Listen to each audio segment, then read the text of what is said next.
Meus queridos irmãos, mais uma vez quero lhe cumprimentar com a paz do Senhor e aproveitar para juntos meditarmos em um texto da palavra de Deus. Nessa feita no livro de Mateus, capítulo 3, fala sobre a história de João Batista, né? Um personagem bíblico, a qual Deus tem usado de uma forma muito especial para nos trazer grandes ensinamentos. João Batista, como disse Jesus, ele foi dos profetas do Antigo Testamento, ele foi o último dos profetas. E o Senhor disse que não há dos nascidos de mulher outro como João Batista. O próprio Cristo testificou dele. E isso nos desperta a trazer uma reflexão a respeito desse homem, a qual o próprio Cristo testificou dele de uma forma toda especial. Então, João Batista era aquele homem que tinha uma mensagem, que tinha autoridade, que tinha também, meus irmãos, por que não dizermos, um batismo, e ainda, por último, ele demonstrou obediência em todo o seu ministério, em toda a sua trajetória. Nós vemos uma mensagem, nós vemos uma autoridade que João tinha. Ele veio na autoridade de Elias. Ele tinha um batismo que não era tirado de religiões que tinha na época, mas que veio direto do céu para esse servo de Deus.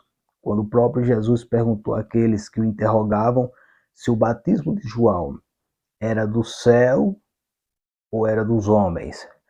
Então nós observamos que, de fato, João Batista, ele é uma referência para nós aprendermos grandes coisas. Essas quatro coisas, primeiro eu destaco a primeira, que está no capítulo 3, versículo 1, que é a sua mensagem.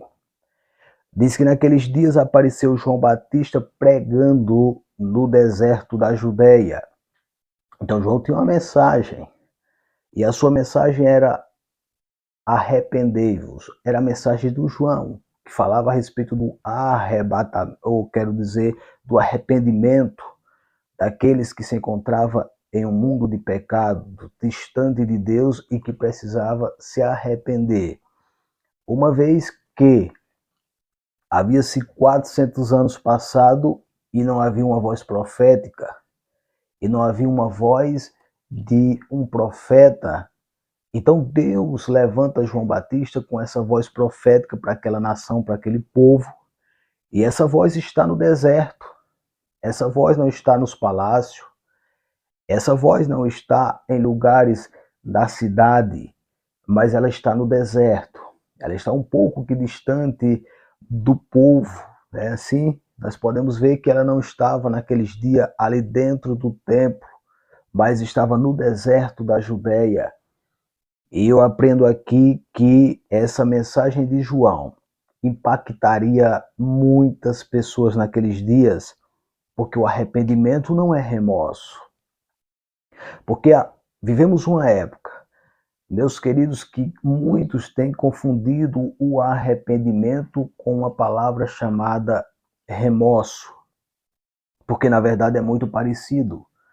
O remorso é algo que alguém, ele quando comete uma falha, e ele cometendo essa falha, cometendo esse erro, às vezes com medo do que aconteceu, ele chega até a chorar.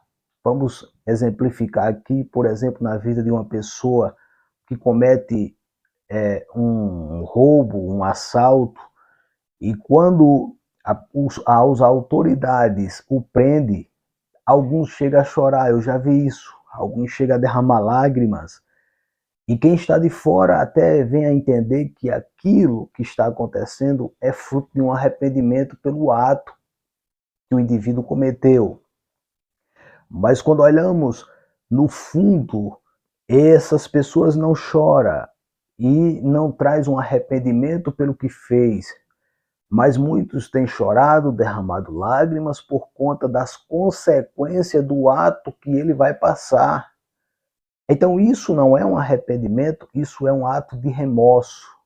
Você não está chorando, ou alguém que comete uma falha como essa, alguns até por conta de coisas simples, Mas o choro não é um choro de arrependimento. Eu já vi pessoas, irmãos, chegar a trazer testemunho e a falar coisas e até chorar, mas quando você passa-se um dia, 2 dias, nós vemos essas pessoas não mudarem.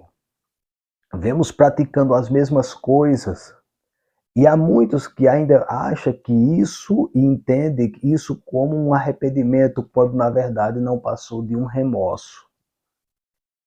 Não passou de um momento em que essas pessoas choram porque sabe que vai pagar pelo erro que fez e não pelo ato cometido. Então estamos em uma época, parece que estou vendo na época de João Batista, que João está cobrando de nós, pela palavra de Deus, de fato um arrependimento de dentro e não apenas uma vida de remorso. Sabe, quando olhamos para Pedro, aquele servo de Deus que Deus o chamou, nós vemos e entendemos o que é de fato um arrependimento. Não quer dizer que não poderemos falhar em outras circunstâncias da vida, mas quem se arrepende de fato, diante do erro que cometeu, ele não anda errando naquele mesmo ponto que errou. Isso não quer dizer que será uma pessoa perfeita, que não terá erros, mas quer dizer, queridos e amados irmãos, que aqueles pontos em que nós erramos, nós vamos procurar nos corrigir e não vamos mais procurar estar vivendo como vivíamos. Eu sempre tenho dito que o erro é uma oportunidade de recomeçarmos de uma maneira mais prudente, de uma maneira mais experiente. Nunca devemos pegar o erro como se fosse algo que não nos traria uma lição. Então veja bem, a mensagem de João Batista, ele cobra arrependimento e não remorso. Ele não cobra pesar das pessoas, ele não quer ver pesar e não quer ver, em outras palavras, essa palavra remorso.